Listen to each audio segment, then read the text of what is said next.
Shields and Sola ran into the closest maintenance tunnel and headed down to Deck 2.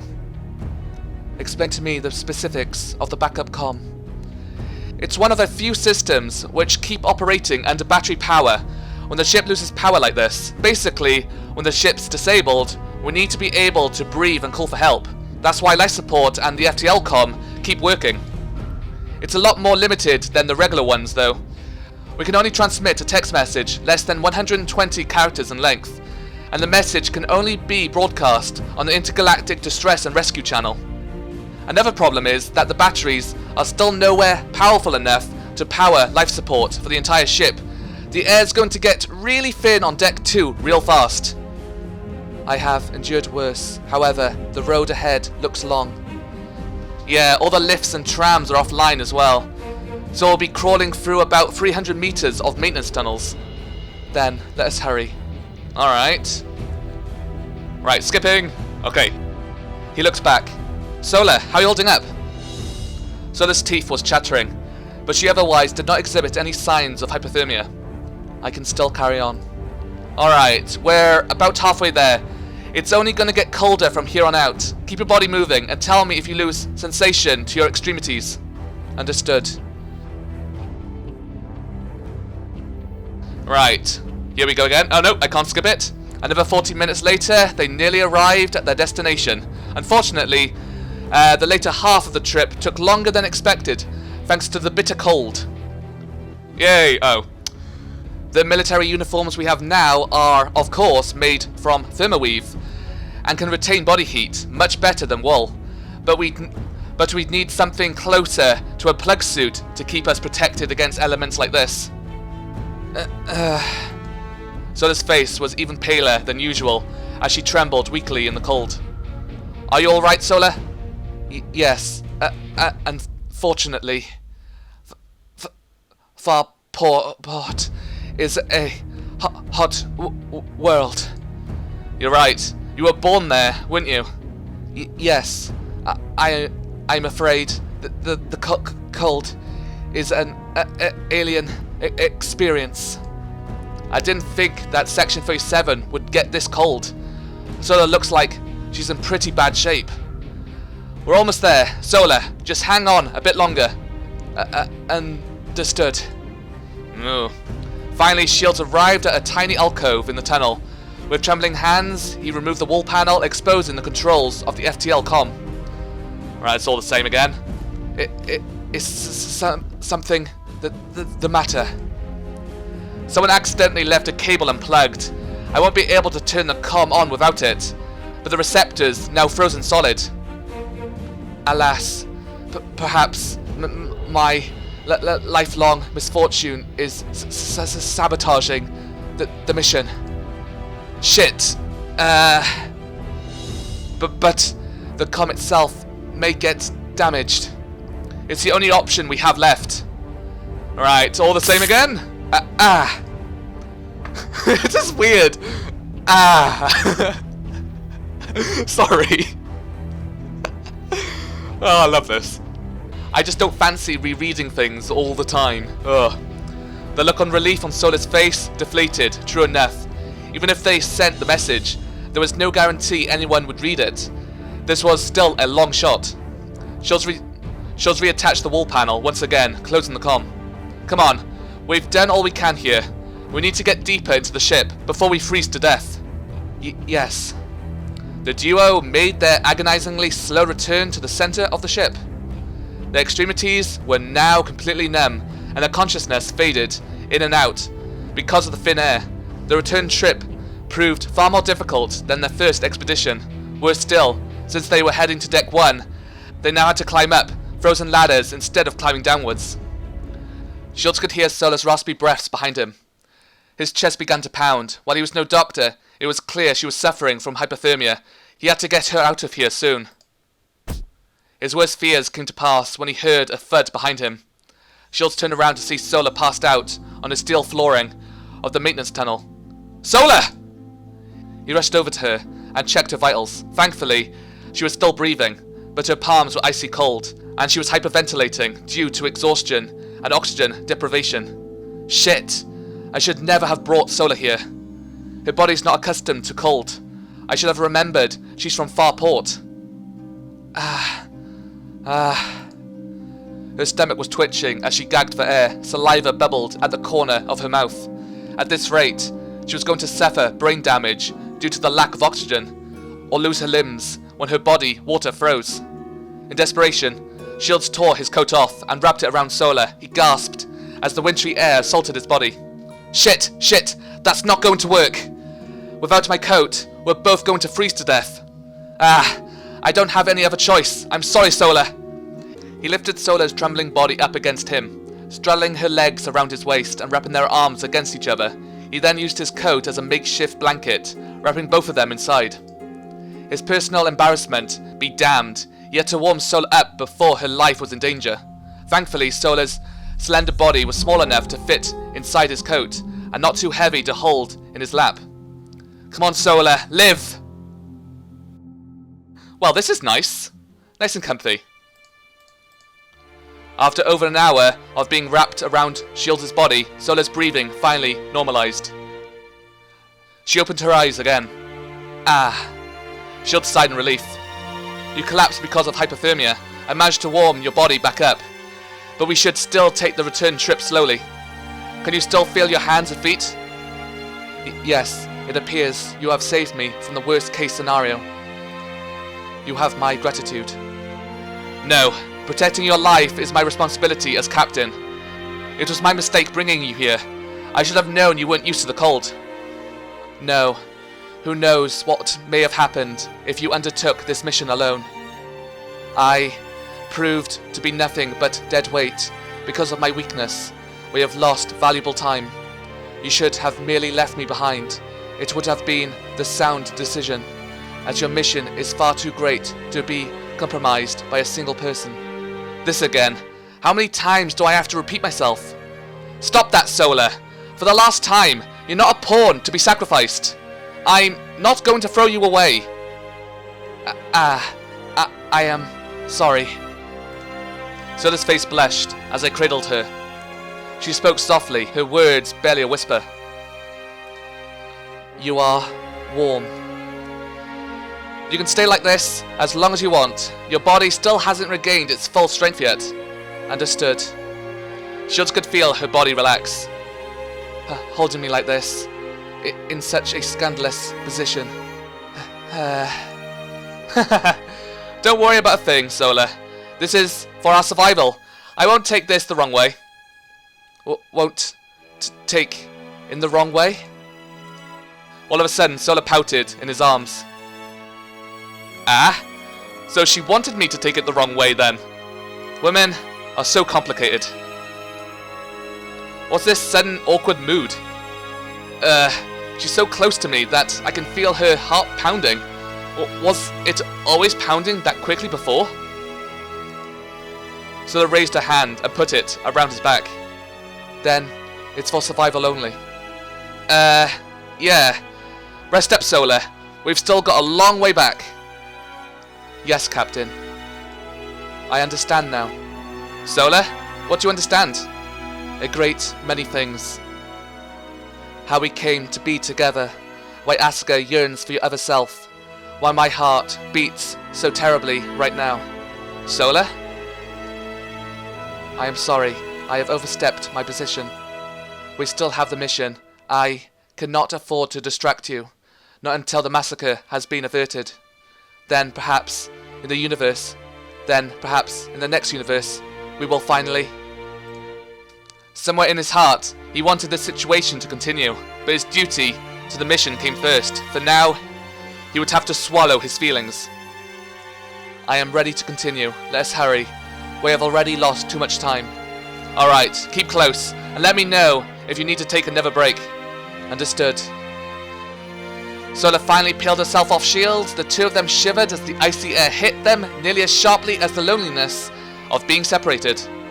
They once again returned to their slow crawl back to Deck 1. Alright. T-minus 47 hours before the Liberation Day massacre, 11 hours until Chigara enters the mine stream. Alright, this again. Oh, hello. Understood. I shall keep a lookout and warn you if the other Kyoto Shields makes his appearance. Okay, I'll go down there and see... Of course. Before shields could finish, the ship shook as a massive explosion bent the hull. Damn! What was that? The Sunrider is under attack. Shit, this didn't happen in my timeline. We've already altered the course of history by revealing ourselves to the prototype leader before the final battle. Is she now going to use this opportunity, kill us all here? Come on, let's find out what's going on. Shields opened the tunnel's gate and entered engineering. But this time, Ikari won't be here.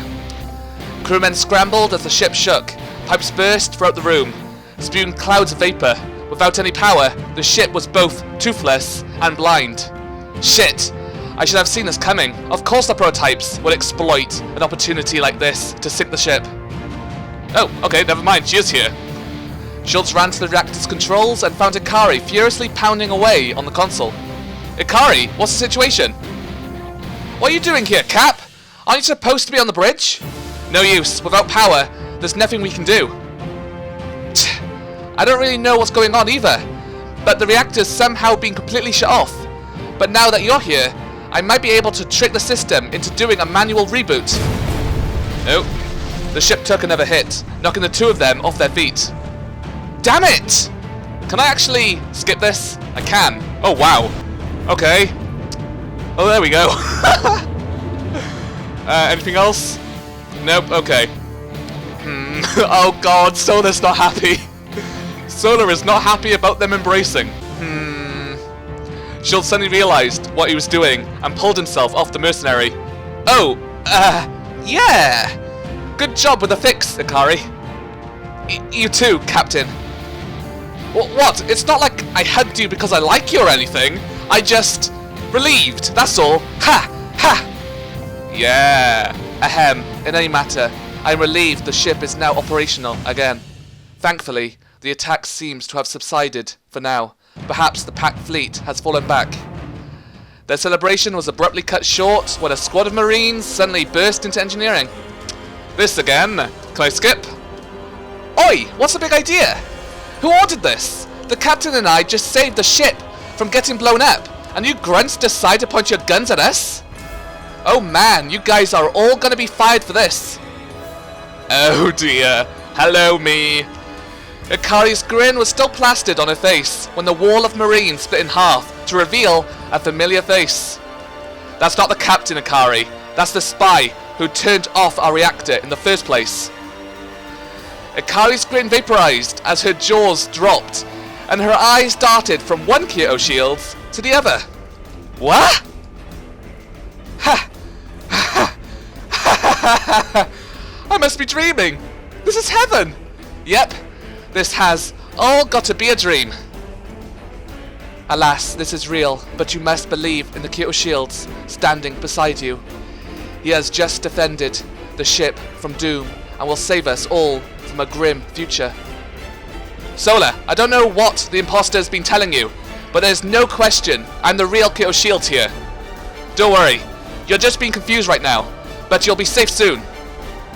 No, it is you who is being deceived. You must believe us. Oh no, this is weird. Well, no more Marines. Oh dear. Just then, Chigara appeared beside the other shields. Ah, great. So there's the reason why my other self thinks I'm the one who sabotaged the reactor. That's the one, Captain. He's a prototype. There's no doubt about it. He kidnapped me and forced me to shut the ship's reactor down. It was all a plot to render us defenseless so Pact could launch their surprise attack. You see, there's no reason for you guys to get caught up in this too. Just let security take in the imposter. In fact, you all need a sortie now to defend the ship. Come on, myself! Don't just lap up Chigara's words so easily without a second thought. While the other shield's attention was diverted, Chigara's body sneered at him. Eh? Chigara's still under the prototype's control. Shit. Everything's still going according to their plan. The Marines approached, rifles drawn. Do I make a break for it? Well, I still can. I love how Ikari is still smiling at this moment. Oh well. Shit. But if we hide inside the ship, it's only a matter of time until the other shield captures me again. And now that we've bungled our first kidnapping attempt, there's no way I'm going to be able to capture Chigara again before she sorties for the final battle. I could try escaping the ship with Sola on her rider and hatch a new plan to incapacitate Chigara after the battle, but before the massacre. Oh, hello again. Everybody's here! We're just missing, Kreiska and Asuka. Anyone else? No. Just then, another familiar face appeared. Captain, the Nightmare Ascendant is coming back for another pass. And I've got even worse news. Okay, I really can't be bothered to read this again. Here we go. I need to figure out a way to end this. I managed to warn Fontana and restore power to the ship, meaning incapacitating Chigara is the only thing left. Come to think of it, there is another option. When Chigara enters the mind stream, Asuka goes berserk and nearly kills her in my timeline. Are we seriously gonna kill Asuka again? I don't want to kill Asuka again. Really? If we just change the course of events a little, we can get this universe's Asuka to kill Chigara before she has a chance to commit the massacre. But this is murder we're talking about here. Jules' chest chilled at his own thoughts. The safety of the entire galaxy is at stake, but to actually arrange the murder of my own chief engineer? Once again, his memories of Chigara came flooding back to him. This again? Seriously? Ah!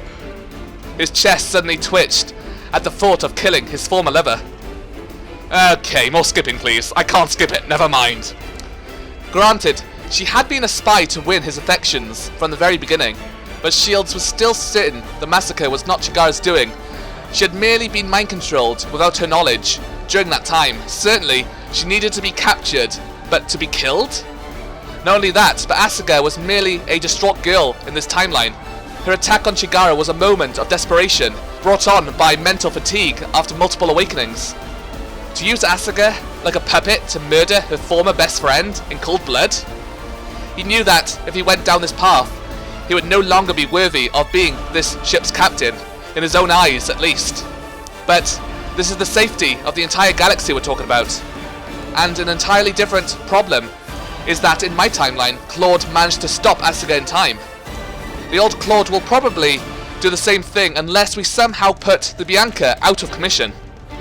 The other option is making a run for it now and escaping the ship with Sola. We could then regroup and come up with a new plan to dispatch Chigara before the massacre.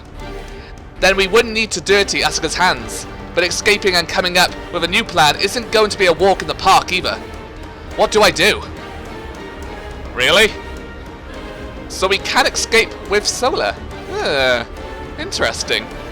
So one of these is going to lead to probably the worst end, as well as the alternate end. Because I don't really see a good ending here, or happy ending. Let's escape with Sola.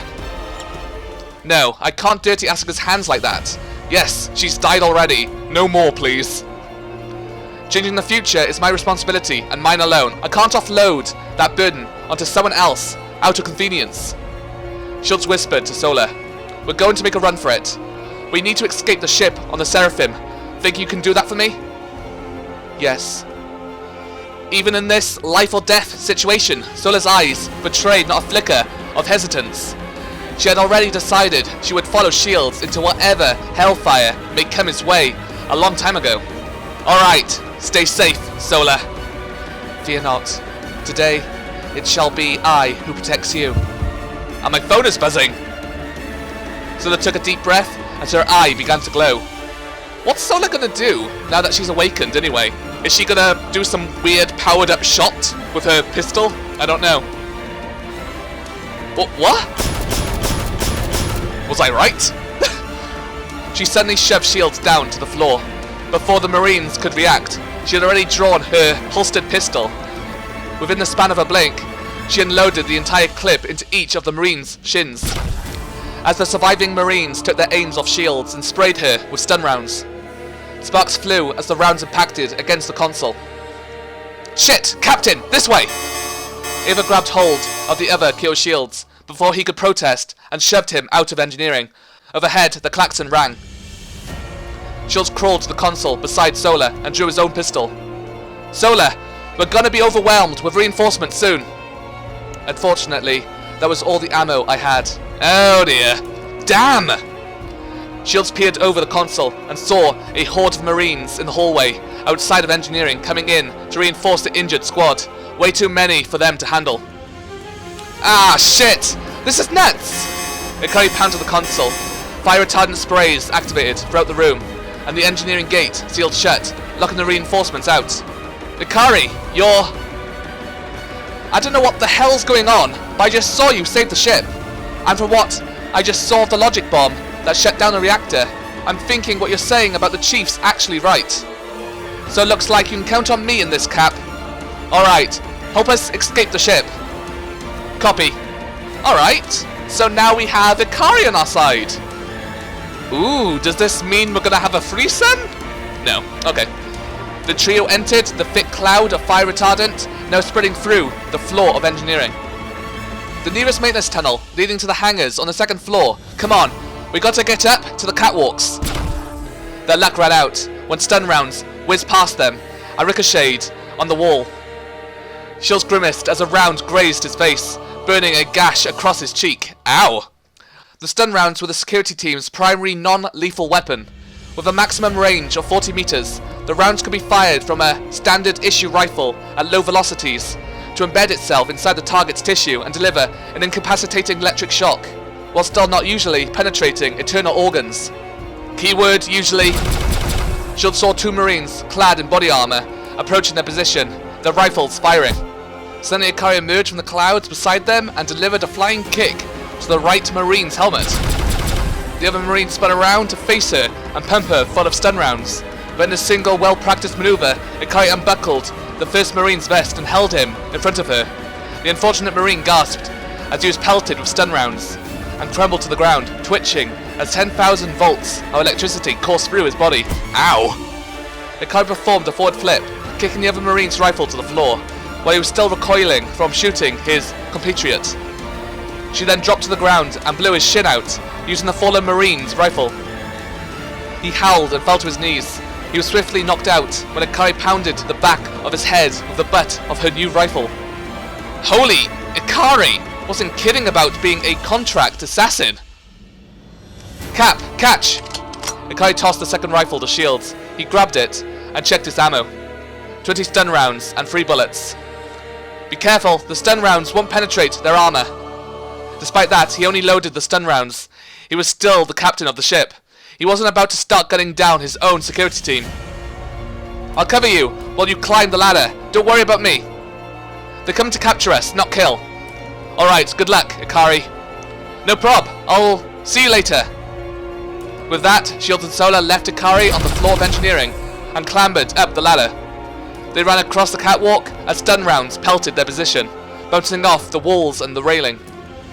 Damn it! Shields shot shock rounds back as he ran, at least trying to force the Marines back into cover. Just then, the entire ship lurched as a massive explosion reverberated throughout the hull, sending Shields and Sola tumbling to their faces. Ow! Shit! That can only mean that the Nightmare Ascendant's back for another round. But maybe we could use this chance as an opening. Shields picked himself and Sola back up and sprinted across the catwalk. The sudden explosion proved an unexpected blessing, as the shock rounds momentarily ceased. Below him, Shields heard the firing of a rifle and groans, as Ikari dispatched more Marines under the cover of the fire retardant. Come on, Sola, here's our chance! The two of them reached the maintenance tunnel and leaped through the gate. They scrambled down the hangar as the entire ship rumbled and rattled. God, this is exciting! Shield and Sola emerged from the maintenance tunnel, one deck below. They scrambled to the hangar as fast as their feet would carry them. They arrived at the Sunrider's enormous hangar. Come on, let's hitch a ride on this thing. Shield climbed on board a small buggy, Sola hopped on behind him and put her arms around his chest. Just then, Marines burst into the hangar. Shit! Hang on! He put the pedal to the metal. Wasn't it metal? I guess not. Just as they opened fire, the buggy's wheels screeched as the two took off. Shock rounds streamed past them. Stop them! The entire floor of the hangar was approximately 200 meters across, and the crew frequently used motor vehicles to quickly traverse across the distance. However, never before in the Sunrider's history did the ship's captain race across the floor of the hangar in a buggy with a girl wrapped around him while being chased by half the ship's security team. Screech. Would a buggy make that noise? I don't think so. Shields turned hard when a forklift carrying a crate of rider munitions pulled out in front of him, nearly causing both of them to fall off. Behind them, a half-dozen Marines managed to commandeer buggies as their own and took off after them. This is weird. Hang on! Sola's eye once again illuminated as she grabbed Shield's combat rifle. She took aim and opened fire. The shock round struck a Marine directly on his exposed arm, embedding itself and delivering its electric payload. He fell off his buggy in convulsions, sending it flying into a supply crate. In another beat, Sola fired once more, striking another Marine down. She gave no pause, bringing providence to all who chased them. Shields pulled over beside Seraphim. Come on, we're here, let's go! Understood. With a final shot, which knocked the nearest Marine off his buggy and sent him spinning across the floor, Sola hopped off his seat and ran towards the Seraphim. Shock rounds pelted the loading mechanism as the two scrambled into the rider's cockpit. I sure hope this thing can accommodate two. Get us out of here, Sola! Oh! Hey, there we go. This is quite nice. You know, this is the most epic thing I think I've seen so far in this game. I don't know why, even though technically it's reading it, not really seeing it. So far, I think this and the moment when Ikari was fighting Alice is my favourite moments. Okay. Sola shut the cockpit and activated the Seraphim. Ikari's voice came through the launch tower. Heh! I've managed to clear out the control crew manning this place. Seraphim, you're cleared for launch. Okay. We owe you one, Ikari. Seriously. Once this is all over, I think you're gonna owe me some drinks, as well as a damned good explanation. Until then, I'll be waiting. Godspeed.